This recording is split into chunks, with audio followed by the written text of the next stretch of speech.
একদিন সকালে মহারাজা নামের এক নাপিত থানায় এসে জানায় কিছু চোর এসে তাকে মেরে তার ময়লার ঝুড়ি নিয়ে গেছে।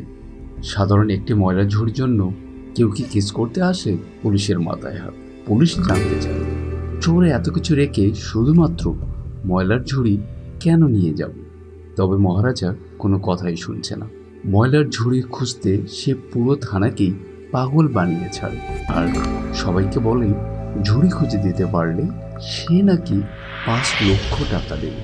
প্রশ্ন হলো, আদৌ কি চোর ময়লার ঝুড়ি চুরি করেছে, নাকি সামান্য ঝুড়ির আড়ালে লুকিয়ে আছে গভীর কোনো রহস্য? সাবধান, মহারাজের মাসুম চেহারা দেখে ভুলে যেয়েন না কিন্তু। কখন যে এই নাপিত গলায় খুর চালিয়ে দেবে তা কেউ কল্পনাও করতে পারবেন না। সিনেমা শেষে শুধু মাথায় হাত দিয়ে চিন্তাই করবেন, কি দেখলেন এসব?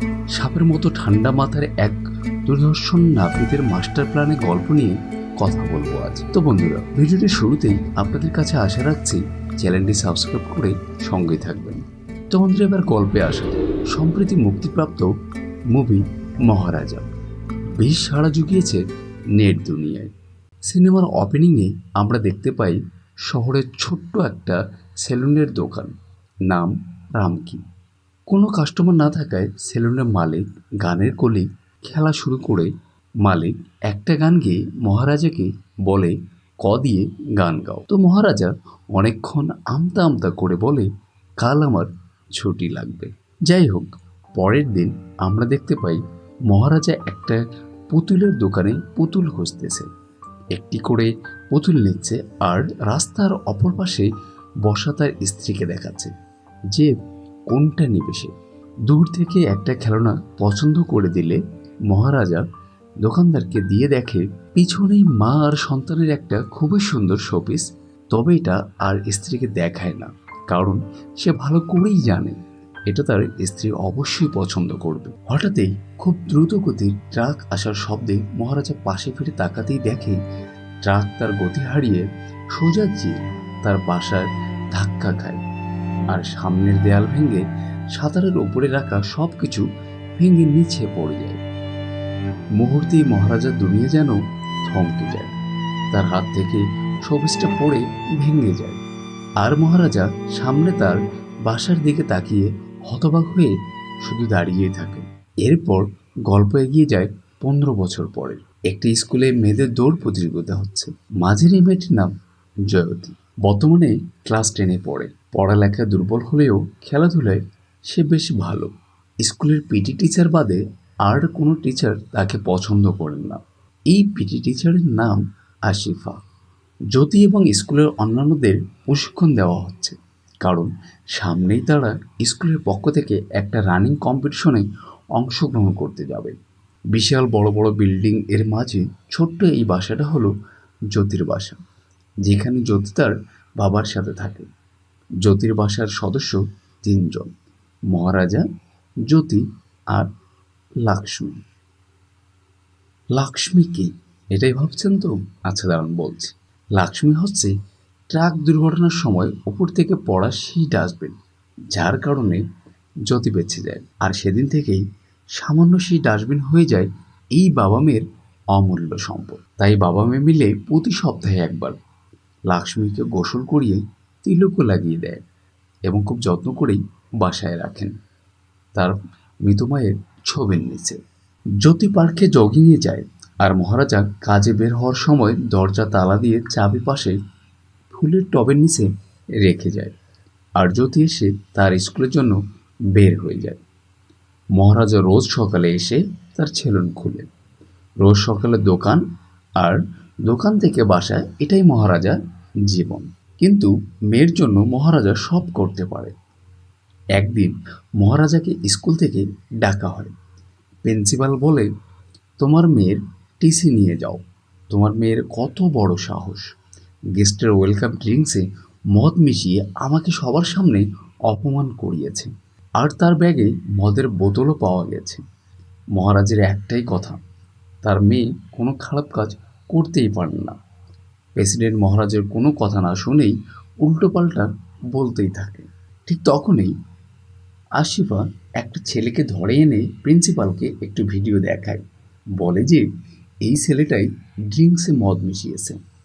প্রিন্সিপাল বিরক্ত হয়ে ছেলেটাকে চড় মেরে এবং মহারাজাকে যেতে বলে। কিন্তু মহারাজা নাছোড়বান্দা। সে হাজারবার বলা সত্ত্বেও প্রিন্সিপাল বিশ্বাস করেনি আর জ্যোতিকে উল্টাপাল্টা বলেছে। তাই প্রিন্সিপালকে জ্যোতির কাছে মাপ চাইতে হবে বলে প্রিন্সিপালকে জানান। সবাই এই কথা শুনে হতবাক হয়ে যায়, যদিও জ্যোতি বাবাকে এমনটা করতে অনেকবারই মানা করেন। সিকিউরিটি গার্ডরা মহারাজাকে বের করে দিতে গেলে মহারাজা একটা রড এত শক্ত করে চেপে ধরে যে সবাই মিলে তাকে অফিস থেকে বের করতে কোনোভাবেই পারতেছিলেন না। জ্যোতি বুঝে যায় তার বাবা এত সহজে মানবে না, তাই বাধ্য হয়ে প্রেসিডেন্টকে বলে, স্যার আমাকে ছড়ি বলে দিন, না হলে বাবা আজ এখান থেকে যাবে না। প্রেসিডেন্ট তাকিয়ে দেখে রড বাঁকিয়ে ইট ভেঙে পড়ে যাওয়ার মতো অবস্থা। তবুও মহারাজা কোনোভাবেই যাবে না, সে সোজা হয়ে দাঁড়িয়েই আছে।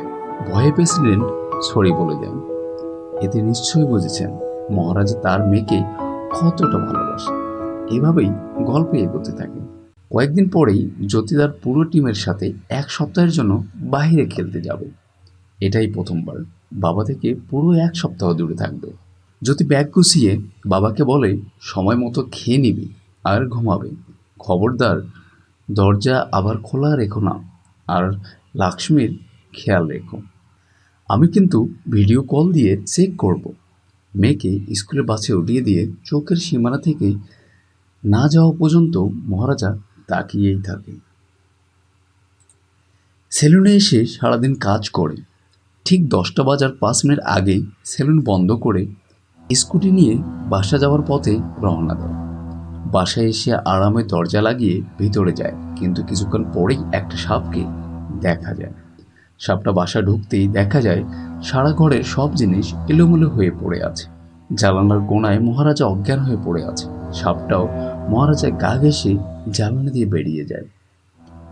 সাপের লেজে বাড়ি খেয়ে একটা কাঁচের গ্লাস নিচে পড়তেই মহারাজা জেগে ওঠে। গল্প আবার এগিয়ে যায়। তারপর দেখা যায় একজন মোটা নেতা টাইপের লোক একটা গ্যারেজে এসে গ্যারেজের ম্যানেজারকে মাটিতে ফেলে মারতে মারতে জিজ্ঞেস করে, আমার চশমা কোথায়? ঠিক তখন এই গ্যারেজে আরেকজন ওয়ার্কার আসে।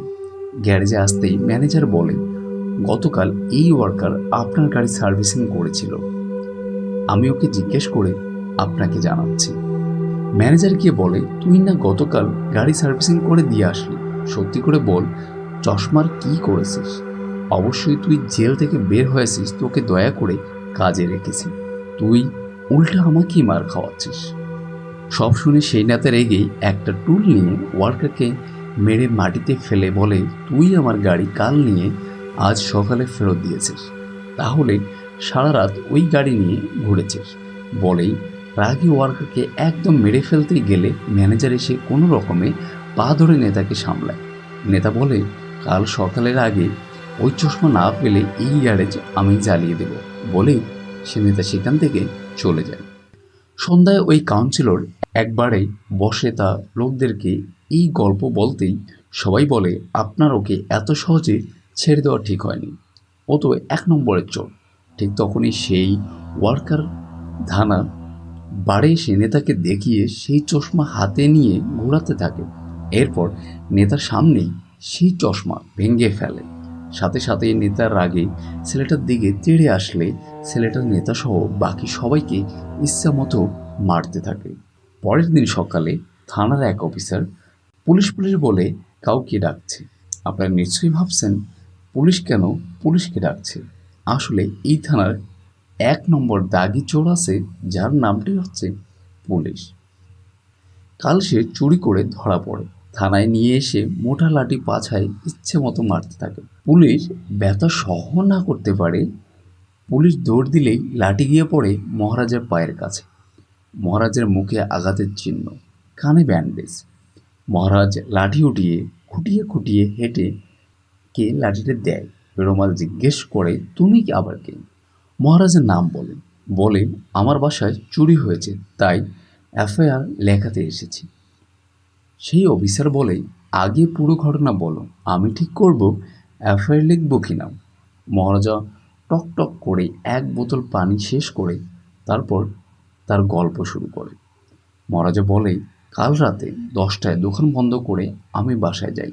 আমার বাসা আরতিনগরে। দরজার পাশে টবের নিচেই আমার বাসার চাবি থাকে। গতকালও আমি চাবি জায়গা মতোই পাই। চাবি দিয়ে দরজা খুলে বাসায় ঢুকে ড্রয়িং রুমে আমার ব্যাগ রেখে ড্রেস চেঞ্জ করতে রুমে যাই। ঠিক তখনই পিছন থেকে কিছু শব্দ হলে পিছন তাকাতেই দেখি 2টা লোক দাঁড়ানো, তাদের মুখ মুখোশ দিয়ে ঢাকা। একজন আমার কাছে আসতে জিজ্ঞেস করি, কে তুমি? লোকটা আমার মুখ চেপে ধরে, সাথেই আমি তার হাতে কামড় বসিয়ে দিই। ঠিক তখনই তৃতীয় একজন এসে রড দিয়ে আমার কানে একটা বাড়ি মারে। সাথে সাথেই আমি মেঝেতে পড়ে যাই। আমি কিছুই বুঝে উঠতে পারছিলাম না যে এগুলো কী হচ্ছে। ওরা আমাকে মাটিতে ফেলে অনেক মারছিল। অফিসার জিজ্ঞেস করে, তার মানে তুই বাসা যাওয়ার আগেই ওরা বাসায় ঢুকে বসেছিল? মর্জা বলে, আমাকে মারতে মারতে বেহুশ করে দেয়। তারপর আমার লাক্ষ্মীকে উঠিয়ে নিয়ে গেছে। লাক্ষ্মীর নাম শুনতেই অফিসার বলে, ওহো, কেসটা জটিল কত। আচ্ছা, কতগুলো সোনা নিয়ে গিয়েছে? মহারাজা বলে, সোনা না। আবার রুমাল বলে, তাহলে টাকা? মহারাজা বলে, না না না, টাকা না। অফিসার বলে, ও বুঝেছি, তোমার স্ত্রী? মহারাজা বলে, না না, আমার স্ত্রী তো অনেক আগেই মারা গেছে। বাসায় শুধু আমি আর আমার মেয়ে থাকি। তবে আমার মেয়ে 1 সপ্তাহের জন্য ট্রেনিংয়ে আছে। অফিসার বিরক্ত হয়ে বলে, এই লাক্ষ্মী তোমার স্ত্রী না, মেয়ে না, তোমার বোনও না। মহারাজা বলে, না না না। তখন অফিসার বলে, তাহলে কে এই লাক্ষ্মী? মহারাজার সাথে সাথেই তার ফোন বের করে ছবি দেখায়। অফিসার বলে, এটা তো তুমি। মহারাজা বলে, হ্যাঁ, আর এটা তোমার মেয়ে। অফিসার বিরক্ত হয়ে বলে, তাহলে লাক্ষ্মী কোথায়? মহারাজা তাদের মাঝে থাকা ডাস্টবিন লাক্ষ্মীকে দেখালে অফিসার রেগে বলে, তুই এই ডাস্টবিনের জন্য এফআইআর লেখাতে এসেছিস? মহারাজা মাথা নাড়িয়ে হ্যাঁ বলতেই থানার সবাই হতবাক হয়ে যায়। অফিসার বলে, ও বুঝেছি, নিশ্চয়ই এই ডাস্টবিনে সোনা ছিল, না হলে এই ডাস্টবিনটার জরুরি কোনো ডকুমেন্ট ছিল। মহারাজের সরলভাবেই মাথা নাড়িয়ে বলে, না স্যার। অফিসার বলে, ডাস্টবিনে ময়লা নিশ্চয়ই ছিল। মহারাজ বলে, না। অফিসার নিজের রাগ কোনো রকমই সামলে বলে, তুই বল, এই ডাস্টবিনের দাম কত হতে পারে? মহারাজা বলে, 300 থেকে 400 টাকা। অফিসার এবার প্রচুর রেগে বলে, এই 300 টাকার স্টিলের ডাস্টবিন নিতে চোর আসলো আর তোকে মেরে ডাস্টবিন নিয়ে গেল? তোর কি আমাকে পাগলের ডক্টর মনে হয়, না এই থানা মেন্টাল হসপিটাল মনে হয়? মহারাজা খুব স্বাভাবিক ভঙ্গিতেই বলে, আসলে ছোটবেলায় এই ডাস্টবিনটাই আমার মেয়ের জীবন বাঁচিয়েছিল, তাই আমার মেয়ে আসার আগে ওটা আমি ফেরত চাই আপনাদের থেকে। লাক্ষ্মীকে খুঁজে দিতেই হবে। অফিসার নিজের রাগ সামলাতে না পেরে তেড়ে এসে বলে, তুই বের হবি না ঘাড় ধাক্কা দিয়ে বের করে দেব? মহারাজা মাসুম চেহারা দেখিয়ে বলে, আপনারা কোনো অ্যাকশন না নিলে কিন্তু আমি হায়ার অফিসারদের কাছে যাব। অফিসার এবার রেগে গিয়ে বলে, যাকে খুশি বল, এখন এই থানা থেকে বের হ। মহারাজা অফিসারকে জড়িয়ে ধরে বলে, দয়া করে লাক্ষ্মীকে খুঁজে দিন। টানা হেঁচড়ায় অফিসারের ইউনিফর্ম ছেড়ে যায়। রাগে মহারাজকে মারতে আসলে বাকি অফিসার এসে বলে, স্যার, ও মনে হয় পাগল। মহারাজা তাড়াতাড়ি কাঠের তক্তা ধরে বলে, স্যার, আমি পাগল না, দয়া করে লাক্ষ্মীকে খুঁজে দিন। অফিসার আগে ফুটতে ফুটতে সবাইকে বলে, ওকে যেভাবেই হোক এখান থেকে বের করো। থানার সবাই মিলে টানলেও মহারাজকে কেউ সরাতে পারে না।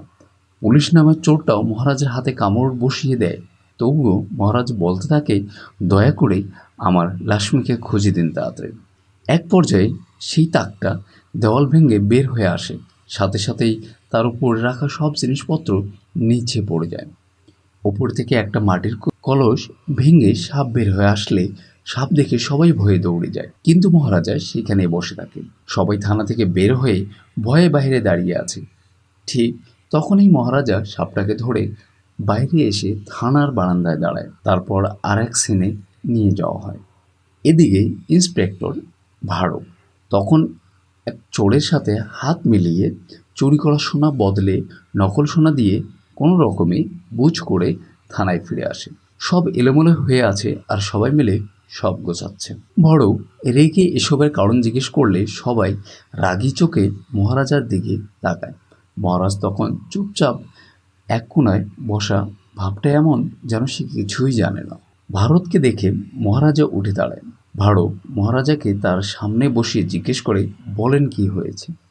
মহারাজা আগের মতোই ডকডক করে এক বোতল পানি শেষ করে খুব শান্ত ভঙ্গিতে সব ঘটনা বলতে থাকে। থানার সবাই মহারাজের এই কাহিনীতে খুবই বিরক্ত। এরম আলী এবার বিরক্ত হয়ে বলে, স্যার, আসল কাহিনী হলো ওর ভাষ্য মতে 3জন মুখোশ পরা লোক ওর বাসায় এসে ওকে মেরে 350 টাকার ডাস্টবিন নিয়ে চলে গেছে। ভাড়ো বিরক্ত হয়ে বলে, এই নাও টাকা, নতুন একটি ডাস্টবিন কিনে নাও। মহারাজা বলে, না স্যার, আমার দয়া চাই না, আমার লাক্ষ্মীকেই চাই। না হলে আমার মেয়ে ক্যাম্প থেকে ফিরে এসে লাক্ষ্মীকে না দেখলে অনেক বকবে। ভাড়ো অবাক হয়ে জিজ্ঞেস করি, এই লাক্ষ্মীটা আবার কে? অফিসার বিরক্ত হয়ে বলে, ডাস্টবিনের নামেই লক্ষ্মী। মহারাজা বলে, ছোটবেলায় ওই লক্ষ্মী আমার মেয়ের উপরে পড়ার কারণে আমার মেয়ে বেঁচে গিয়েছিল, তাই লক্ষ্মী আমাদের জন্য অনেক মূল্যবান। দয়া করে লক্ষ্মীকে খুঁজে দিন। ভাড়ো বলে, আচ্ছা খুঁজে দেব, এখন যা যা বলছি তার উত্তর দাও। দেখতে কেমন ছিল? মহারাজা খুব ভেবে চিনতে বলে, ওরা 3জনেই মাস্ক পরা ছিল। ভাড়ো ধমক দিয়ে বলে, চোর কি তোমাকে মুখ দেখাবে নাকি? যাই হোক, ডাস্টবিন ছাড়া আর কি চুরি হয়েছে? মহারাজা বলে, আর কিচ্ছু না। ভাড়ো এবার রেগে বলে, পাগল মনে হয় নাকি আমাকে? নাকি যারা এসেছিল তারা পাগল? যে সামান্য একটি ডাস্টবিন চুরি করতে আসবে এমন কিছু বলো যেন আমার বিশ্বাস হয়, না হলে থানায় যে কাণ্ড ঘটিয়েছ তার জন্য জেলে পুড়িয়ে রাখবো। মহারাজের হঠাৎ কিছু মনে পড়লে বলে, ওদের 3জনের মধ্যে একজনকে আমি চিনতে পারবো। ভাড়ো তাড়াতাড়ি কাগজ কলম নিয়ে লিখতে বসে যায়, আর বাকিরা প্রচুর সিরিয়াসলি শুনতে থাকে। মহারাজা বলে, হাতাতের সময় একজনের শার্ট ছিঁড়ে গিয়েছিল, তখন আমি একজনকে দেখলাম। ভাড়ো জানতে চায়, কি দেখলে? মহারাজা খুবই সিরিয়াস হয়ে বলে, একটা কান। ভাড়ো বলে, আপনারাই বলেন, কারো পিঠে কান থাকে? মহারাজা বলে, হ্যাঁ স্যার, আমি চোখ দিয়ে দেখেছি। থানার বাকি সবাই পারলে কান্নাই করে দেয়, এমন একটি অবস্থা। সেই চোর মানে পুলিশ হঠাৎ জিজ্ঞেস করে, আমার না সন্দেহ হচ্ছে পিঠে যদি কান থাকে তাহলে কি সেই কান দিয়ে শুনতে পায়? এমন বলদ মার্কা সে প্রশ্ন করে বসে। ভাড়ো রাগে জিজ্ঞেস করে, এ কে? অফিসার বলে, পুলিশ, কিন্তু পেশায় চোর, সুযোগ পেলেই চুরি করে। ভাড়ো আর সময় নষ্ট না করে মহারাজার সব রাগ বেচারা পুলিশের উপরে ঝাড়তে থাকে। মহারাজা ধীরে ধীরে এসে সবার পিঠে হাত দিয়ে সরিয়ে ভাড়োর কাছে এসে পিঠে হাত দিয়ে ডাকে। ভাড়ো তাকালেই বলে, স্যার, যদি আপনি এই কেস সলভ করতে না পারেন তাহলে সিবিআইকে দিয়ে দিন। আপনারাই বলেন, এই কথা শুনে কারো মাথা ঠিক থাকে? ভাড়ো মহারাজের কানের উপরে দেয় এক চড়, তারপর সবাই মিলে ধরে উঠিয়ে কোনো রকমে টেনে হিঁচড়ে মহারাজাকে থানার বাইরে ছুঁড়ে ফেলে। ভাড়ো বন্দুক তাকিয়ে বলে, খবরদার, যদি এই থানার ত্রিসীমানায় দেখেছি আবার, তাহলে গুলি করে উড়িয়ে দেব। মহারাজা কোনো রকমে তার মোবাইল আর কলম উঠিয়ে হাঁটতে হাঁটতে থানার গেট পার হয়ে চলে যায়। ভাড়ো বন্দুক হাতে নিয়ে অন্যান্য পুলিশদের বলে, সামান্য একটি লোককে থানা থেকে বের করতে পারো না? জানোও না বন্দুক কোথায় থাকে? একবার বন্দুকের ভয় দেখালে তো কখন চলে যেত। নিজেদের পুলিশ বলো, তোমাদের লজ্জা করা উচিত। তবে আর কেউ লজ্জা না পেলেও পুলিশ নামের চোরটা ঠিকই লজ্জা পায়। ভাড়ো রেগে পুলিশকে গুলি করতে যাবে, ঠিক তখনই মহারাজা এসে বলে, স্যার, বেচারা ভাড়ো এতক্ষণে যা ডায়লগ দিচ্ছিল সব বেদা হয়ে গেল। মহারাজা ভাড়োর কাছে এসে বলে, স্যার, আমি 40,000 টাকা দিচ্ছি, দয়া করে এফআইআর লিখুন। কেস সলভ হলে আরও 5 লক্ষ টাকা দেব। থানার সবাই হতবাক হয়ে যায়, সামান্য একটা ডাস্টবিনের জন্য এত টাকা? ভাড়ো মহারাজাকে কষে এক চড় দেন। থানার বাইরে অবশ্য ভাড়োর চামচা ভাড়োর হাতে টাকা নিয়ে গুনতে গুনতে বলে, তুমি কি পাগল নাকি? সবার সামনে কেউ টাকার কথা বলে? ইন্সপেক্টরও তো একটা সম্মান আছে, তাই না? এখন থেকে এখানেই আসবে, ঠিক আছে? টাকার কথা হয়েছে, আর কাজ হবে না তা কি আর হয়? পরের দিনেই ভারত তার টিম নিয়ে মহারাজার বাসায় আসে। মহারাজা পিগুলামকে আবারও চুরি ঘটনা বলতে শুরু করলে তেড়ুল বলে, খবরদার, আবার যদি কাহিনী বলেছিস তোকে সিবিআইকে দিয়ে দেব। তারপর তারা আশেপাশে বাসায় জিজ্ঞেস করেও তেমন কোনো তথ্য পায় না। তবে পূজার আলমারিতে খুঁজতে খুঁজতে ব্যাঙ্ক অ্যাকাউন্টে ডিটেলস পেয়ে যায়, যেখানে মহারাজের সেভিংস অ্যাকাউন্টে প্রায় 15 লক্ষ টাকা আছে। ভারতকে বলে, আমার মনে হয় এই বাসায় কোনো ইলিগাল কাজ হয়েছে, তার জন্যই ওরা মহারাজের উপরে অ্যাটাক করেছে। নিশ্চয়ই ওই ডাস্টবিনে খুব দামি কিছু ছিল, একবার ওর ঘাড় চেপে ধরুন। সত্যি বললে 5 লাখের জায়গায় আমরা আরও অনেক বড় অ্যামাউন্ট পাবো। ভারত মহারাজকে জিজ্ঞেস করে, আমি যখন আছি তোমার কোনো চিন্তা করার দরকার নেই। আসলে প্রত্যেক এলাকার চোরদের গ্যাং থাকে, যারা ভিন্ন ভিন্ন জিনিস চুরি করে। তুমি যদি আমাকে বলো যে ওই ডাস্টবিনে কী ছিল, তাহলে আমি সহজেই চোরদেরকে ধরতে পারবো। মহারাজার ব্যক্ত হয়ে বলে, দরকার হলে আমি 7 লক্ষ টাকা দেব, তবু আমার মেয়ে আসার আগে লক্ষ্মীকে খুঁজে দিন। এই কথা শুনে ইন্সপেক্টর আরও সিরিয়াস হয়ে যায়। গল্প চলে আসছে সেলভামের কাছে। সেলভা ওয়াশরুম থেকে ফ্রেশ হয়ে বের হলে দেখে সাফি তার জন্য রান্না করছে। সাফি পেঁয়াজ চাইলেই সেলভাম কাউকে জিজ্ঞেস করে, পেঁয়াজ কোথায়? মুখ বাঁধা রক্তাক্ত অবস্থায় থাকা এক মহিলা ইশারায় দেখিয়ে দেয়। মহিলার পাশেই তার মেয়েকে বেঁধে রাখা। সাফি রান্না শেষ করে সেলভামকে বললে সেলভাম ওই মহিলার কাছে গিয়ে জিজ্ঞেস করে আর কে কে আছে। মহিলাটা মেয়ের যান বাঁচানোর জন্য সব বলে দেয়। সব টাকা গয়না নেওয়ার পরেই মহিলাটি বলে, আমরা কাউকে কিছু বলবো না, দয়া করে আমাদেরকে ছেড়ে দিন, আমার কাছে আর কিছুই নেই। সেলভাম উঠে যায় আর সাফি বাচ্চা মেয়েটাকে পাশের রুমে নিয়ে যায়। মহিলাটা অসহায়ের মতো কান্না করতে থাকে। মেয়েকে ছেড়ে দিতে বলে, কিন্তু কি নির্মম, কোনোভাবেই তিনি ছাড়েন না। সেলভাম খাবার নিয়ে খেতে খেতে সারা ঘর ঘুরে দেখতে দেখতে একটা খেলনা পছন্দ হলে সেটা পকেটে নিয়ে নেয়। সাথে বের হতেই রান্নাঘরে সিলিন্ডার খুলে বের হয়ে যায়। কিছুক্ষণ পরেই সিলিন্ডার ব্লাস্ট হয়ে আগুন ধরে যায়, আর এই দুইজন গল্প করতে করতে এমনভাবে বের হয়ে যায় যেন কিছুই হয়নি। কয়েকদিন সকালে সেলভাম তার বাসায় আসে। দেখা যায় তার পরিবারে সুন্দরী এক স্ত্রী পার্বতী আর ছোট মেয়ে আছে। এই মেয়ে সেলভামের জানের টুকরো, অথচ সে নিজেই অন্যর মেয়ের সাথে কত বড় অন্যায় করে আসলো। সেলভাম মেয়েকে জড়িয়ে পায়ে চুমু দিয়ে পকেট থেকে সেই খেলনা বের করে দিতে আম্মু খেলনাটা পছন্দ করছে না। সেটি দেখে সেলভাম খেলনাটা ডাস্টবিনে ফেলে দেয়। দেখা যায় এটা সেই ডাস্টবিন যার জন্য মহারাজা সবাইকে পাগল বানিয়ে রেখেছে। তাহলে কি সেলভাম আর সাফিন সেই চোর? এদিকে থানায় রোজ রোজ টাকা নিয়ে মহারাজাকে দিয়ে চাকরের মতো খাটাচ্ছে। অপরদিকে পেরুমাল এবং কুজান শহরের সব দোকানে গিয়ে মহারাজার লক্ষ্মীর মতো দেখতে ডাস্টবিন খুঁজে বেড়াচ্ছে। আর এদিকে সবাই থানায় রাজাকে ডাস্টবিন বলে ডেকে ডেকে তাকে দিয়ে সব কাজ করাচ্ছে। তবু রাজা তার লক্ষ্মীকে ছেড়ে যাবে না বলে সারাদিন থানায় বসে থাকে। অপরদিকে জ্যোতি ক্যাম্পে তার কম্পিটিশনে ব্যস্ত। এদিকে রাজা কখনো খাবার ফেলে মার খাচ্ছে, তো কখনো গ্যাস দিতে গিয়ে চড়ও খাচ্ছে। এত অপমানের পরেও সে থানা ছেড়ে কোথাও যাচ্ছে না। সেলভাম এবং সাফি লোক দেখানো ইলেকট্রনিক দোকানে কাজ করলেও রাত হলেই ডাকাতি করতে আসে। কয়েকদিন সকালে বাসায় ফিরেই তার মেয়ে আম্মুর পিঠের গায়ে ব্যান্ডেজ করে দেয়।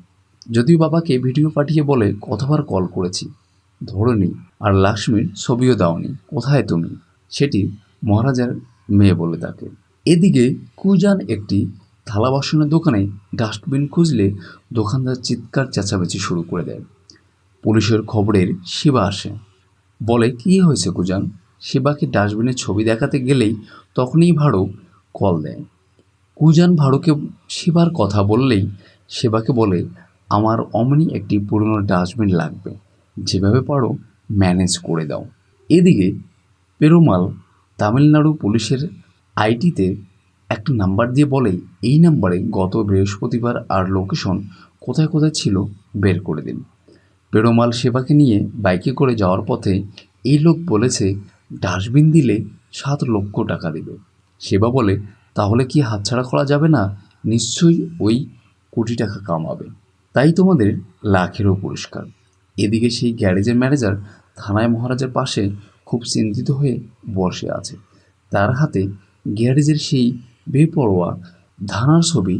তাকে নাকি 3 দিন যাবৎ খুঁজে পাওয়া যাচ্ছে না, আর তার পাওনাদারেরা ম্যানেজারকে জ্বালিয়ে খাচ্ছে।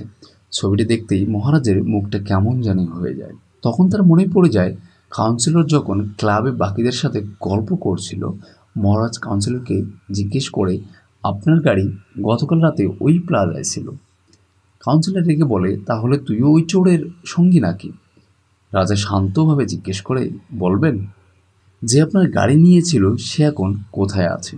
কাউন্সিলর বিরক্ত হয়ে রাজাকে তাড়িয়ে দেয়। ঠিক তখনই ঘানা এসে কাউন্সিলরকে মারতে থাকে। কাউন্সিলর বলে, তুই আমার চশমা নিয়ে গেলি আর আমার গাড়ি নিয়ে ঘুরলি, আর আমাকেই মারছিস, তোকে শেষ করে দেব। ব্যাস, ঘোষণার সাথে সাথেই রাজা বুঝে যায় সে আসলেই এই ধানাকেই খুঁজছে। তাই ধানাকেই ফলো করতে থাকে। ধানা বাইকের আয়নার রাজাকে দেখেই বুঝে যায় রাজা তাকে ফলো করছে। তাই তাকে যেন কল দিয়ে একটা কারখানার মধ্যে ঢুকে যায়। রাজায় কারখানায় ঢুকতেই আশেপাশে কাউকে দেখতে পায় না। কিছু গুন্ডা আছে, রাজাকে মারতে মারতে অনেক খারাপ অবস্থা করে ফেলেন। সবাই মিলে রাজাকে মারতেই যাবে। তখনই ধানা এসে বলে, ওকে ওই বাসায় মেরে ফেলা উচিত ছিল। একটা লোক জিজ্ঞেস করে, এ তোকে কেন মারতে যাচ্ছে? ধানা বলে, আরে তুই বুঝবি না, অনেক পুরনো হিসাব, তুই আগে ওর হাত পা ভাঙ। রাজা এবার পুরোপুরি নিশ্চিত হয়ে যায় ধানায় তার বাসায় চুরি করতে গিয়েছিল। ব্যাস, এতক্ষণ চুপ করে মার খাওয়া রাজার সাথে সাথে উঠে সবাইকে মেরে সরিয়ে দেয়। ধানা হঠাৎই রাজার পিঠে কোপ বসিয়ে দিলে রাজার রাগে ধানার গলা চিপে উপড়ে তোলে। রাজা জিজ্ঞেস করে, সেদিন তোরা 3জন আমার বাসায় এসেছিলি, বাকি 2জন কোথায়?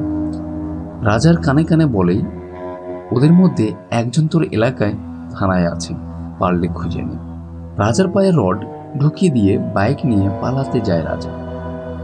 কোনো রকমে উঠে রামদা দিয়ে এক কোপে মাথা শরীর থেকে আলাদা করে দেয় ঘানার।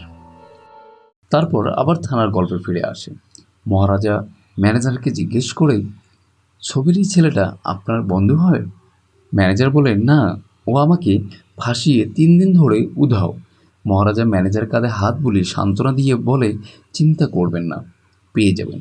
অথচ মহারাজা নিজেই খানাকে মেরে এসেছে। মহারাজা চলে যেতে গেলে দেখে বাইরে গাড়ি থেকে কাউন্সিলর নামছে, তার পুরো মুখে ব্যান্ডেজ করা। তাই আবারও চুপচাপ বেঞ্চে সে বসে পড়ে।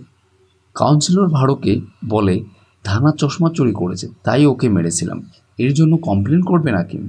ভাড়ো বলে, শেষবার তুমি ওর সাথে ঝগড়া করেছিলে, ওর সাথে কি করেছো বলো, না হলে তুমি কাউন্সিলর নাকি অন্য কিছু দেখব না, সোজা গুলি করে দেব। ওই রাতে কিছু মনে থাকলে বলো। কাউন্সিলর বলে, ধানা আসার আগে কেউ একজন ওর কথা জিজ্ঞেস করতে এসেছিল, কিন্তু নাম মনে আসছে না। ভালো বলে, মনে পড়লে বলবে, এখন যাও।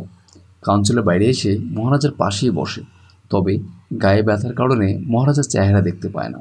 কাউন্সিলর হঠাৎ কি একটা মনে করে পড়ায় ভাড়োর কাছে গিয়ে বলে, মনে পড়ছে, ওর নাম ইয়াই রাজা।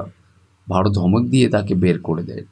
এদিকে দোকানে কাজ করার সময় পার্বতী কল করে বলে, আমরা বের হচ্ছি। দোকানে গিয়ে আপনার আদরের মেয়ে যত বাহানা করলে সব কিছু কিন্তু কিনে দিবেন না। শিল্পা এবং কুজার এক কামরার কাছে গিয়ে ডাস্টবিনের ছবি দেখালে সে বলে, হয়ে যাবে, কিন্তু 2 দিন আগে পাবেন না। সেলবা আর পার্বতী আর তার মেয়েকে নিয়ে মেয়ের জন্মদিনে গিফট কিনতে সোনার দোকানে আসে।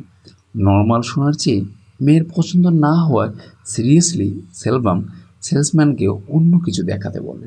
একটা পাদাওয়া লকেট পছন্দ করে তার মেয়ে।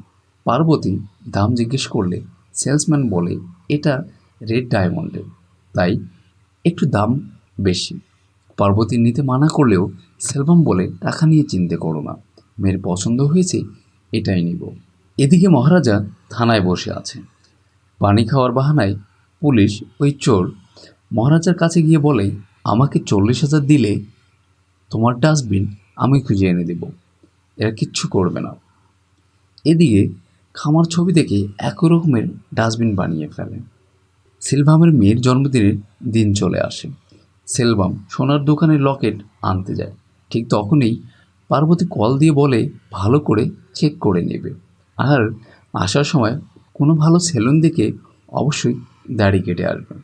লকেট নিয়ে সেলুন খুঁজতে থাকে। খুঁজতে খুঁজতে গিয়ে সেলভাম মহারাজার সেলুনে ঢুকে পড়ে। এখানে লক্ষ্য করলে দেখা যায় মহারাজা এখানে বেশ ইয়াং। তার মানে এই গল্পটা অনেক বছর আগে। সেলভাম দাড়ি ট্রিমের জন্য বসে মহারাজা মেশিন রেডি করতে করতে জিজ্ঞেস করে বাসায় কোনো প্রোগ্রাম আছে কিনা, বাসা কোথায়। সেলভাম বাসার ঠিকানা বলে। বলে হ্যাঁ, আজ আমার মেয়ের জন্মদিন।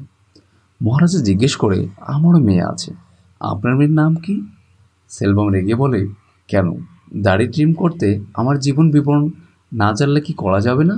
মহারাজা কথা না বাড়িয়ে কাজ শুরু করে দেয়। হঠাৎ সেই মেশিনটি বন্ধ হয়ে যায়। মহারাজ কাছে দিয়ে কাটতে চাইলে সেলভাম বলে, মেশিনের ব্যাটারি নিয়ে আসো যাও। মহারাজা চলে গেলে সাফি কল দিয়ে বলে, নিউজ পেপারে আমাদের সম্পর্কে কিছু লিখেছে, আমরা শেষবার যে চুরি করেছি সেটা নিয়ে। সেলভাম উঠিয়ে শিরোমণি নিউজ হবার পেপার খুঁজতে থাকে। সেলভাম সাপিকে সান্ত্বনা দিয়ে বলে, আরে পুলিশের কতদিনই বা খোঁজাখুঁজি করবে, কাউকে ধরেই বিষয়টা ধামাচাপা দিয়ে দেবে, কিচ্ছু হবে না বলেই কল কেটে দেয়। কল কাটতেই সেলভাম পিছন ফিরে দেখে মহারাজা তার পিছনে দাঁড়িয়ে আছে। ধরা পড়ার ভয় নেই, নিউজ ব্যাপারটা উল্টে দেয়। মহারাজা চুপচাপ দাড়ি ট্রিম করে, কিন্তু সেলভাম বড় বড় চোখে মহারাজার দিকে তাকিয়ে থাকে। বাসায় যখন অনুষ্ঠান চলছে, পার্বতী দেখে সেলভাম চুপচাপ ঘুরে বসে আছে। কাছে গিয়ে জিজ্ঞেস করে কি হয়েছে। সেলভাম বলে, আসলে বাইক চালিয়ে ক্লান্ত লাগছে। ঠিক তখনই সাপি এসে সেলভামকে ডাক দেয়। সেলভাম সাপের কাছে এসে বলে, তুই যখন কল দিয়েছিলি তখন তো কেউ ছিল না, কিন্তু পরে পিছনে ফিরে দেখি নাপিত দাঁড়ানো। সাপি বলে, ওর উপর নজর রাখতে হবে, সুযোগ বুঝে মেরে ফেলবো। সেলভাম বলে, কিন্তু এখন টাকার গহনাগুলো আলাদা আলাদা জায়গায় রাখতে হবে। ঠিক তখনই পার্বতী ডাক দিয়ে বলে, লকেটটা কোথায়, পাচ্ছি না খুঁজে। সেলভাম সাপিকে বাইরে পাঠিয়ে দিয়ে লকেট খুঁজতে যায়। রুমের সমস্ত জায়গায় তন্ন তন্ন করে খুঁজে কিছুই পায় না। আসলে সেই লকেটটা মহারাজার দোকানে পড়ে গেছে। মহারাজা সেটা খুলে দেখে। বলে, লোকটা বলেছিল আজ 3টায় তার মেয়ের জন্মদিনের অনুষ্ঠান। এদিকে পার্বতী জিজ্ঞেস করে, আপনি আজকে কোথায় কোথায় গিয়েছিলেন? সেলভাম কিছু না বলে বের হয়ে যায়। বাইরে এসে সাপিকে ডেকে বলে, চল আমার সাথে। এদিকে মহারাজ সেলভামের বাসার সামনে চলে এসেছে।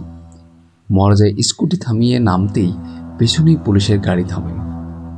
সাপি সেলভামকে ডেকে বলে, পুলিশ এসেছে, বলেছিলাম না ওদের কাছে তথ্য আছে।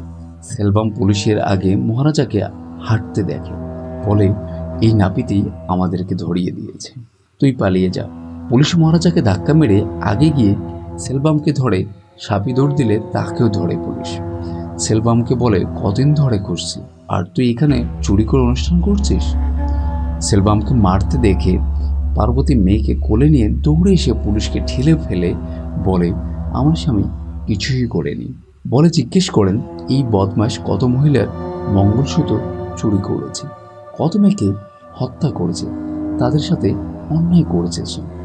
এই তো কয়েকদিন আগে এক মা মেয়েকে জ্যান্ত পুড়িয়ে মেরেছে। সেলভাম মহারাজার দিকে প্রচুর আগে তাকিয়ে থাকে। পার্বতী সেলভামকে বলে, কি বলছে এসব? আপনি এর উত্তর দিচ্ছেন না কেন? বলেন আপনি নির্দোষ, আপনি দোকানে কাজ করেন। সেলভাম চুপ করে স্ত্রীর দিকে তাকিয়ে থাকে। পুলিশরা সাবিকে ধরে আনলে সাবি পুলিশদের হাতে কামড় দিয়ে ধাক্কা মেরে সেলভামের বাইকের দিকে একটি বাস্ক খুলে বন্দুক বের করে পুলিশের দিকে তাক করে ধরেন। পার্বতী ভয়ে সেলভামের পিছনে গিয়ে দাঁড়ায়। সেলভাম সাপিকে বোঝানোর চেষ্টা করে, কিন্তু সাপি থামে না। তার প্রতি তার স্ত্রী বুঝতে পারে সেলভাম আসলেই অপরাধী। সাথে সাথে হাত সরিয়ে নেয়। সেলভাম একবার স্ত্রীর দিকে অসহায়ের মতো তাকিয়ে আবারও সাপিকে থামানোর চেষ্টা করে। হঠাৎ এক পুলিশ সাপিকে গুলি করে দেয়। সাথে সাথেই সাপি মাটিতে লুটিয়ে পড়ে। সে সেলভাম সাপের কাছে গেলে পুলিশ আর সেলভামকে ধরে তার ধুতি খুলে হাত বেঁধে নিয়ে যায়। ধুমধাম করে মেয়ের জন্মদিন পালন করতে চেয়েছিল, আর এসব কি হয়ে গেল? এমন বাবা মা বলে কান্না করতে থাকলে সেলভাম মেয়ের দিকে এগোতে যায়। তখন তার স্ত্রী পুলিশদেরকে বলে, ওকে নিয়ে যান, আমার মেয়ের কাছে যেন কোনোদিন সে না আসে। আমি সব কিছু ছেড়ে তোমার কাছে এসেছিলাম সেলভাম, আর তুমি আমাকে এভাবে ধোঁকা দিলে। সব শেষ হয়ে গেছে, সবার সামনে আমাকে এভাবে অপমানিত হতে হলো। এই বলে তার স্ত্রী কাঁদতেই থাকে। পুলিশ সেলভামকে নিয়ে যাওয়ার সময় সেলভাম মহারাজার দিকে কটকট করে তাকাতে তাকাতে যায়। তাছাড়া মহারাজা কিছুই বুঝতে পারে না। গল্প বর্তমানে আসলে দেখা যায় ট্রেনিং শেষে সবাই বাসায় ফিরে যাওয়ার জন্য বাসে উঠছে। যদি মহারাজাকে ভয়েস মেসেজ দিয়ে বলে আজ রাতের মধ্যেই পৌঁছে যাব, আর তোমাকে একটা জুতোর ছবি পাঠিয়েছি, অমনটাই আমাকে কিনে দেবে। হোটেলে বসে মহারাজা তার ছবি দেখছিল। ঠিক তখনই ড্রাইভার এসে বলে, চোরকে ধরেছি, কাল এসে তোমার ডাস্টবিন নিয়ে যাবে। ভাড়োকে ডাস্টবিন দেখালে খুশি হয়ে বলে, ছবির মতো গর্ত করো আর ঘষামাজা করে পুরনো বানাও। শিবা এবং কুজান হাতুড়ি দিয়ে বাড়ি মেরে রং করে ছবির মতো বানানোর চেষ্টা করে। কারো চা বানিয়ে এনে দিয়ে দেখে একদম হুবহু হয়েছে। উজান জিজ্ঞেস করে, ও যদি বুঝতে পারে? ভাড়ো বলে, আমি তো সেটাই চাই। যদি সত্যি ডাস্টবিন চুরি হয় তাহলে এটা মেনে নেবে, আর যদি এর ভিতরে অন্য কিছু থাকে তাহলে অনেক প্রশ্ন করবে, চোরকে দেখতে চাইবে। আমরা আমাদের কোনো লোককে চোর বানিয়ে দেখিয়ে দেব। দেবা বলে, যদিও আমাদের লোকের পিছু করে তাহলে তার জীবন ঝুঁকিতে পড়ে যাবে। ভাড়ো বলে, অন্য কোনো আইডিয়া থাকলে বলো, না তাহলে চুপ থাকো। রাতে ছাদে গিয়ে ভাড়ো তার পরিচিত সব চোরকে কল দেয়, কিন্তু যখনই কেউ শুনছে মহল্লার ডাস্টবিন চুরির দায় নিতে হবে, তখনই মানা করে দিচ্ছে। খাওয়া দাওয়া শেষে শিবা আর কুজান ছাদের উপরে গিয়ে দেখে চারপাশে সিগারেট আর সিগারেট। রাজি হচ্ছে না দেখে চিন্তায় ভাড়ো অবস্থা খারাপ হয়ে গেছে। ভারত বলে, আমি কিচ্ছু জানি না, কাল সকালের মধ্যে চোর লাগবে। 30,000 দেওয়ার কথা ছিল, সেখানে বাড়িয়ে 50,000 দেব, দরকার হলে 70,000 দেব, তবু আমার কাউকে না কাউকেই লাগবেই। কিবা পাশ থেকে বলে, যখন 50,000 দিবেন তখন অন্য কেউ কেন, আমি অভিনয় করব। ছোটবেলায় স্কুলে অনেক করেছি, কি করতে হবে সেটা বলেন। ভারত থানায় কল দিয়ে জিজ্ঞেস করে মহারাজা এসেছে। পুলিশ বলে, হ্যাঁ। ভারত বলে, ওকে আবার ডিটেলস বলতে বলো। অফিসার বলে, না স্যার, আমার কান ঝালাপালা হয়ে গেছে। ভালো বলে, তুই ওকে ফোন দাও, ওই ভালো বলতে পারবো। মহারাজাকে একজন বলে, আমরা এফআইআর তো লিখতে পারবো, তাই সিরিয়াসলি কী হয়েছিল ডিটেলসে ভালো করে বলো, যেটি ফোনের স্পিকার দিয়ে সেবাকে শোনায়, যেন সে বুঝতে পারে কাল তাকে কি করতে হবে এবং কি বলতে হবে। মহারাজা আবারও ডকডক করেই নিমিষে বোতলের পানি সব শেষ করে তার গল্প বলা শুরু করে। তবে এবার সত্য ঘটনা বলে, কারণ সেদিন ওই সময়ে বাসায় মহারাজা না, বরং জ্যোতি তার মেয়ে ছিল, যে ট্রেনিং থেকে বাসায় পৌঁছে। তবে নিচ থেকে চাবি নিয়ে বাসায় ঢোকে এবং ড্রেস চেঞ্জ করার সময় এক চোর সেখানেই লুকিয়েছিল।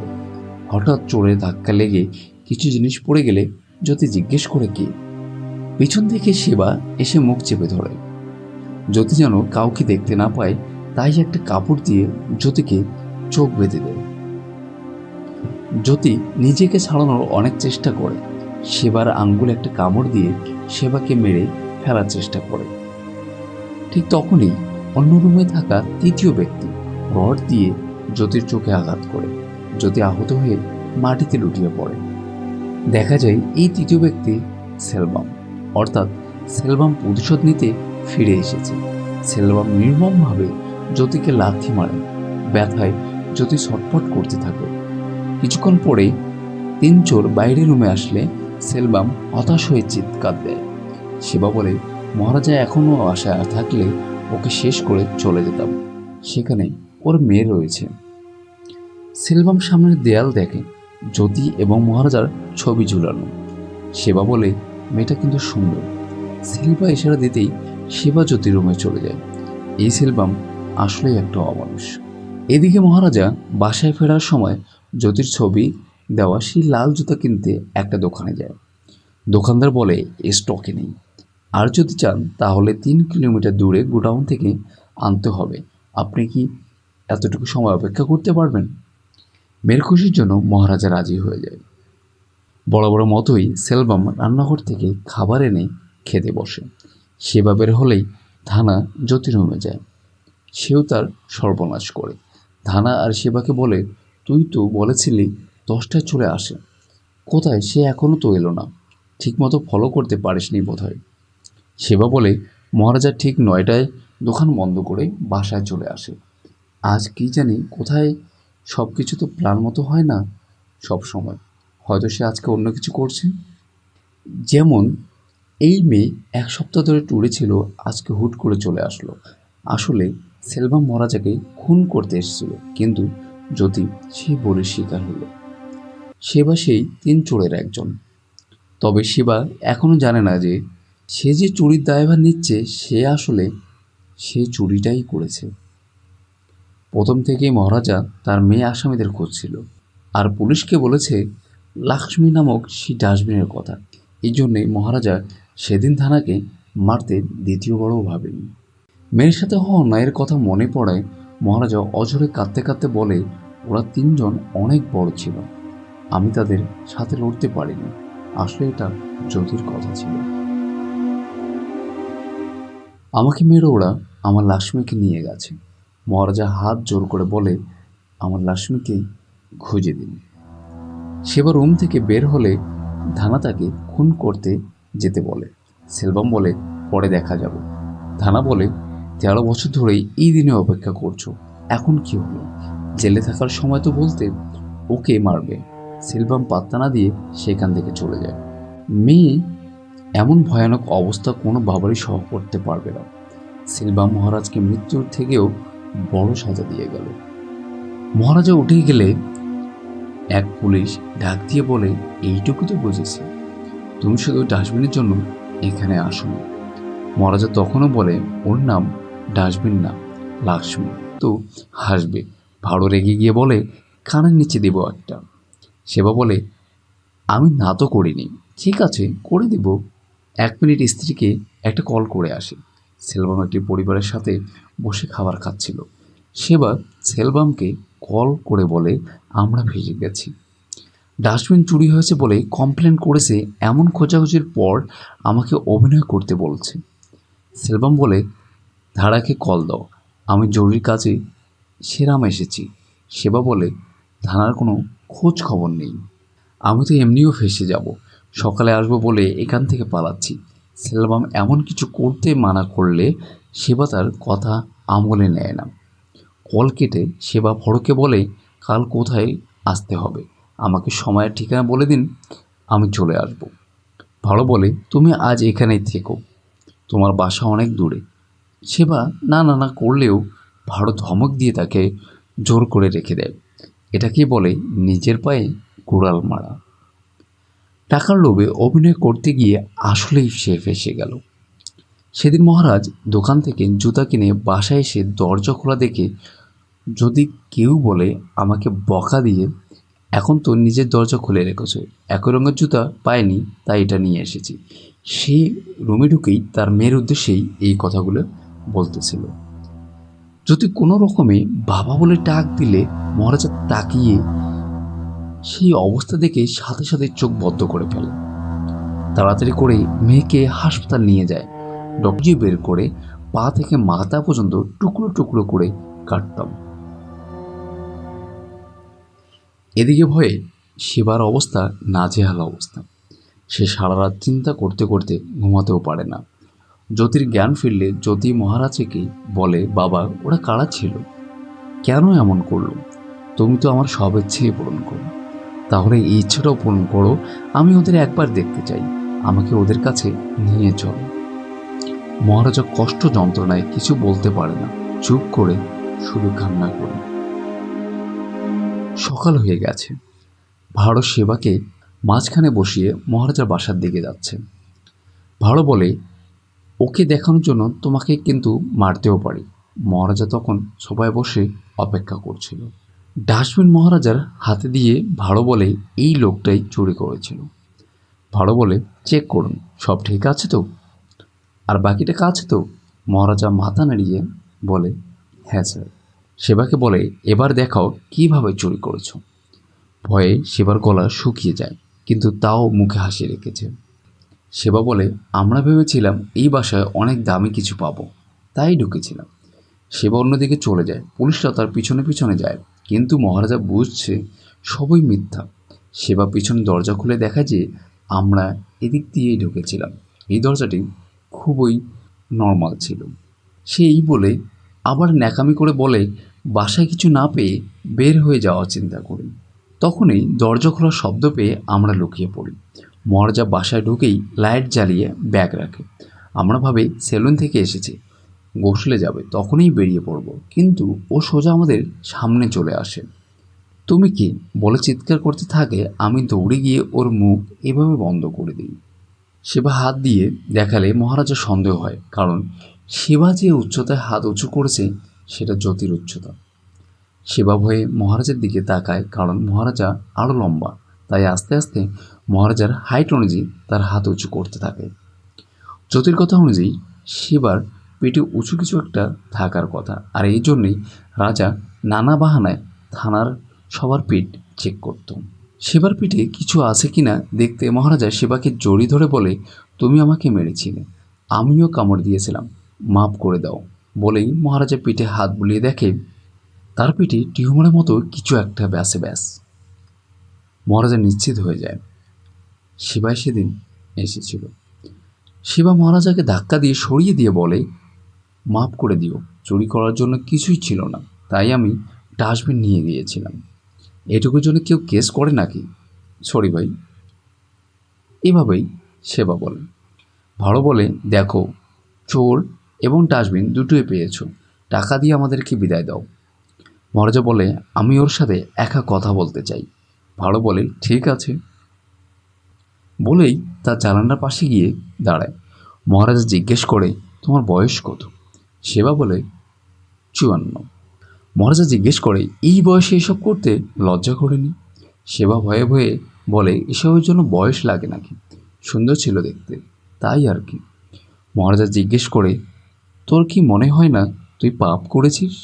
সেবা নিজের দোষ ঢাকার জন্য বলে, আমার এখানে আসার কোনো মতলব ছিল না, আমার বন্ধু জোর করে আমাকে এখানে এনেছিল। মহারাজা অসহায়ের মতো বলে, আমাকে ছেড়ে দাও, ও এমনটা বলেছিল তাই না? শিবা মহারাজকে ইশারায় বোঝাতে চায় যে মেয়েকে তো চাইলে মেরে ফেলতে পারতাম, এমন তো করিনি। তাই শিবা বলে, চাইলে আমি ডাস্টবিন দুমড়ে মুচড়ে ফেলে দিতে পারতাম, এমন তো করিনি। ভারত শিবাকে ধমক দিয়ে বলে, ওর বাসায় দাঁড়িয়ে তুই ওকেই ধমকাচ্ছিস? সেবা বলে, না স্যার, এখন তো আমি জেলে যাব, 3 মাস পরে ফিরে এসে কি করব সেটাই বলছিলাম। ভালো বলে, ফিরে এসে উল্টাপাল্টা করার প্ল্যান করলে চামড়া উঠিয়ে ফেলবো। এরপর ভাড়ো মহারাজাকে জিজ্ঞেস করে, এর সাথে কি করবে? মহারাজা বলে, মাফ করে ছেড়ে দেন। ভাড়ো বলে, যার জন্য এত কিছু করলে, লাখ টাকা খরচ করলে, তাকে এভাবেই ছেড়ে দিবে? মহারাজা আবারও বলে, ওকে ছেড়ে দিন। ভাড়ো বারবার জিজ্ঞেস করলেও মহারাজা একই কথা বলে, কারণ একবার পুলিশ সেবাকে ছাড়লে মহারাজা সেবাকে শেষ করে দেবে। ভালো বলে, ও যদি তোমার মেয়ের সাথে অন্যায় করতো তাও ছেড়ে দিতে? মহারাজা হতবাক হয়ে ভারতের দিকে তাকায়, তার মানে কি ভারত সব জেনে গেছে? সেবা ভয়ে ভারতকে বলে, এগুলো কি বলছেন স্যার আপনি?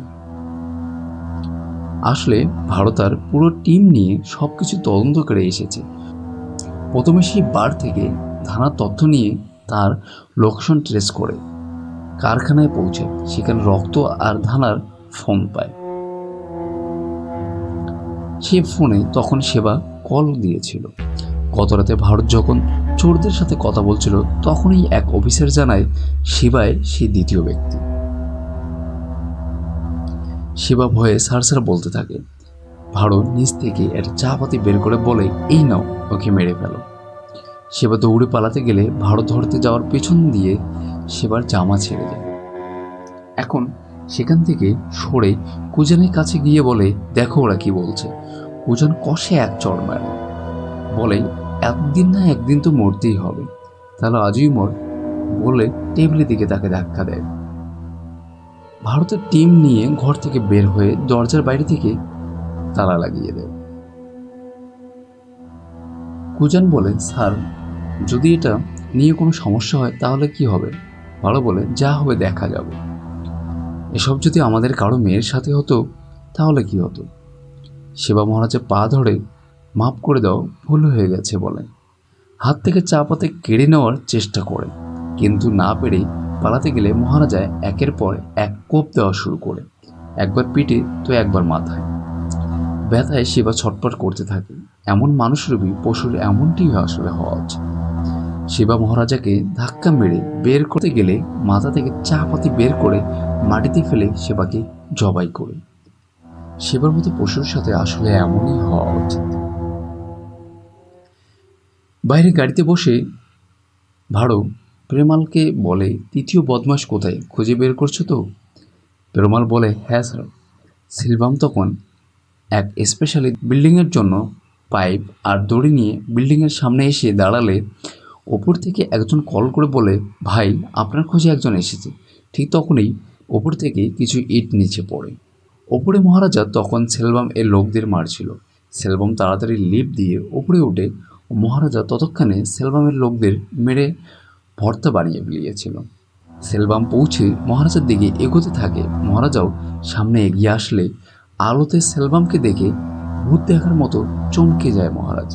এদের কথা মনে পড়ে যায় যেদিন পুলিশ সেলভামকে ধরলে সেলভাম তার দিকে রাগী চোখে তাকিয়েছিল।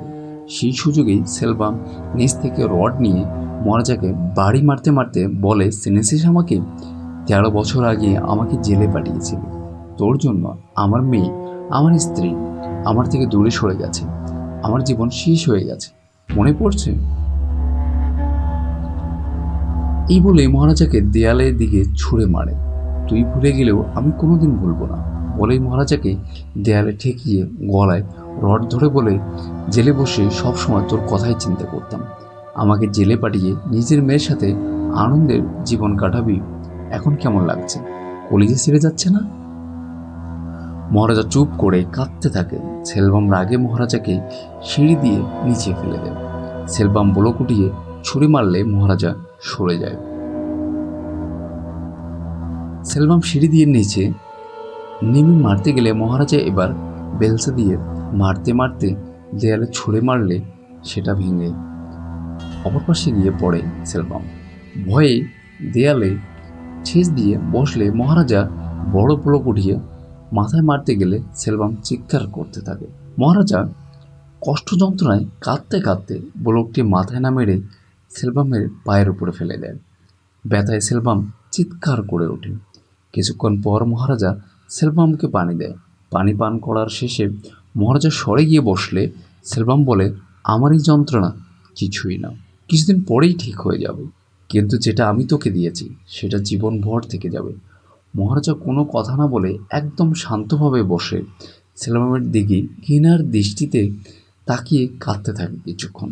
পরে আশিপা জ্যোতিকে বিল্ডিংয়ে নিয়ে আসে। সেলভাম বলে, তুই তোর মেয়েকে দেখে কাঁদবি আর আফসোস করবে।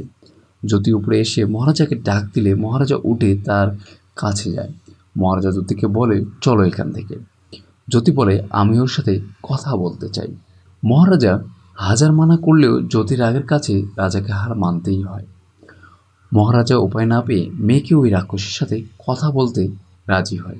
জ্যোতি সেলভামের কাছে গিয়ে চেয়ারে বসার পর মহারাজাকে বাইরে যেতে বলে। মহারাজা চলে গেলে জ্যোতি ঘৃণার চোখে সেলভামের দিকে তাকিয়ে থাকে। সেলভাম তখনও তাকিয়ে শয়তানি হাসি দিয়ে জিজ্ঞেস করে, এমনভাবে তাকিয়ে কি দেখছ? জ্যোতি বলে, কেউ এতটা নীচ কীভাবে হতে পারে সেটাই দেখছি। হ্যান্ডসব্যাগ থেকে কিছু সোনার গয়না বের করে দিয়ে বলে, এটা চুরি করতে গিয়েছিলে তাই না? সেলভাম তখনও শয়তানের মতোই হাসছে। জ্যোতি বলে, আমার এমন অবস্থা ভেবো না তুমি অনেক বড় কিছু পেয়ে গেছো। আমি হার মানব না, এই টোরমা থেকে বের হয়ে স্বাভাবিক হওয়ার জন্য লড়াই করব। এই কথা শুনে সেলমানের হাসি কিছুটা হলেও মলিন হয়ে যায়। বলে, আমার মতো যদি তোর কোনো মেয়ে থাকে তাহলে জিজ্ঞেস করিস, তোর মতো কত কুকুরদের রোজ আমাদের ফেস করতে হয়। সেলভাম বলে, যদি জানতাম তুই এত বড় বড় কথা বলিস তাহলে ওই দিনেই তোকে মেরে ফেলতাম। যদি বলে, আমি এখানে না আসলে আমার বাবা তোকে মেরে ফেলতো। তুই আমার জীবন বাঁচাসনি, বরং আমি তোর জীবন ভিক্ষা দিয়েছি। যা, এই জীবন উপভোগ কর। কথার শেষে মহারাজা জ্যোতিকে সেখান থেকে নিয়ে যায়। সেলভাম জ্যোতির দিকে তাকালে দেখে তার মেয়ের জন্য কিনা সেই লাল ডায়মন্ডের রকেট কিনেছিল। জেল থেকে ছাড়া পাওয়ার পরে সেলভামকে তার এক প্রতিবেশী জানিয়েছিল সেলভামের খোঁজে এসে এক লোক তার মেয়ে আর তার স্ত্রী নিয়ে সেলভামের বাসায় গিয়েছিল। গল্পে চলে আসে সেদিন যখন মহারাজ তার স্ত্রী এবং মেয়েকে নিয়ে পার্বতীকে ওই লকেট দিতে এসেছিল, মহারাজের স্ত্রী পার্বতীকে বলে জন্মদিনের দিন সেলভাম এই রকেটটি তার সেলুনে ফেলে এসেছিল। আপনার বাসায় অনেকবার গিয়েছি কিন্তু পাইনি, অনেক খোঁজাখুঁজির পর এইখানে ঠিকানা পেয়ে এসেছি। মহারাজা পকেট থেকে লকেট বের করে দিতে গেলে পার্বতী কান্না করতে করতে বলে, এই লকেট আমি চাই না। না জানি এর জন্য কত মানুষের জীবন শেষ করেছে, কত চুরি করেছে। আপনারা এটা কোনো মন্দিরে দান করে দিন। ঠিক তখনই মহারাজের স্ত্রী মহারাজকে সামনের গিফট শপ থেকে সিলভার মেয়ের জন্য পুতুল কিনে নিয়ে আনতে বলে। মহারাজা দোকানে গিয়ে সেখান থেকে স্ত্রীকে দেখায় কোনটা নেবে। আর এটাই সেই দৃশ্য যেটা প্রথমেই দেখেছিলেন। অর্থাৎ সেদিনের বাসাটা মহারাজের ছিল না, বরং পার্বতীর নতুন ভাড়া বাসা ছিল। আর ওই ডাস্টবিনটা ছিল সেলভামের। সবাইকে হাসপাতালে নেওয়া হলে শুধু একটা বাচ্চা মেয়ে ছাড়া আর কেউ আছেনি। তাহলে কি জ্যোতি সেলভামের মেয়ে? সেলভাম জ্যোতির দিকে তাকিয়ে দেখে পিঠে সেই ঘায়ের দাগ। তার মেয়ে বুঝতে পেরে সেলভাম আম্মু আম্মু বলে চিৎকার করে ডাকতে থাকে। মহারাজা তাড়াতাড়ি গিয়ে, আমি দেখছি।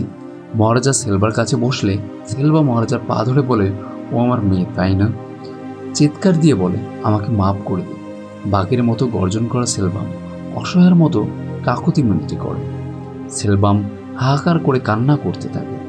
সেদিন ট্রাক ধাক্কা দেওয়ার পর ওই ডাস্টবিন আম্মুর উপরে পড়ার কারণে আম্মু বেঁচে যায়। সেলভাম অনেক অনুরোধ করে একবার আম্মুকেই ডাকার জন্য, কিন্তু মহারাজ সেলভামকে ধাক্কা মেরে ফেলে বলে, ও আমার মেয়ে। সেখান থেকে হাঁটা দেয়। সেলভাম হাহাকার করে কাজের লিফটে করে নেমে যায়। সেলভাম কোনো রকমে মাটিতে ঘষে ঘষে সিঁড়ি থেকে নামে, কিন্তু নিচ পর্যন্ত পৌঁছাতে পারে না। তাই উপরের ফ্লোরে কিনারে গিয়ে আম্মু আম্মু করে ডাক দিতে থাকে। পায়ে ব্যথা পাওয়ায় জ্যোতির জুতা পরতে পারতো না, তাই খালি পায়ে হেঁটে যাওয়ার সময় বালিটা জ্যোতির পায়ের ছাপ পড়ে যায়। উপর থেকে সেলভাম তখনও আম্মু বলে ডেকেই যাচ্ছে। মহারাজা শুনেও পাত্তা না দিয়ে অটোতে করে চলে যায়। আর সেলভাম অপরাধ বোধে মাথা চাপাতে থাকে। তার আদরের মেয়ের সাথে সে কি করে ফেলল। আম্মু যেদিন জন্ম হয়েছিল সেলভাম কোলে নিয়ে তার পায়ে চুমু খেয়েছিল, আর সেদিন জ্যোতিকে নির্মমভাবে মেরে মেরেছিল। তীব্র অপরাধ বোধ আর অনুতাপে সেলভাম উপরের দিকে হাত জোর করে তার স্ত্রীর কাছে ক্ষমা চেয়ে পেছনে হেলান দিতে গিয়ে নিজ ইচ্ছায় লাফ দেয়। সাথে সাথে নিচে পড়ে বড়কে বাড়ি খেয়ে মাথায় আঘাত পেয়ে সে সেখানেই মারা যায়। লকেটটা প্রথমে রডে বেঁধে গেলেও কিছুক্ষণ পরেই লকেটটা নিচে পড়ে যায়। সেখানে মাথায় ফেটে রক্ত গড়িয়ে আম্মুর পায়ে সাপে ভরে যায়। হয়তো নিজের রক্ত দিয়ে সেলভাম তার পাপের প্রায়শ্চিত্ত করে গেল। সেলভাম চুরি করতে গিয়ে এমন বহু মেয়ের সাথে অন্যায় করেছে, আর সেই পাপ ঘুরে ফিরে তার মেয়ের সাথেই হয়েছে, তাও তার কারণে। একটা বাবার এর থেকে বড় লজ্জা হয়তো দ্বিতীয় আর কিছুতেই নেই। তাই কারো ক্ষতি করার আগে হাজারবার ভাবা উচিত। তো বন্ধুরা, এই গল্প থেকে আপনাদের শিক্ষণীয় কি অবশ্যই কমেন্ট করে জানাবেন। ভালো থাকবেন। দেখা হবে নতুন কোনো গল্প।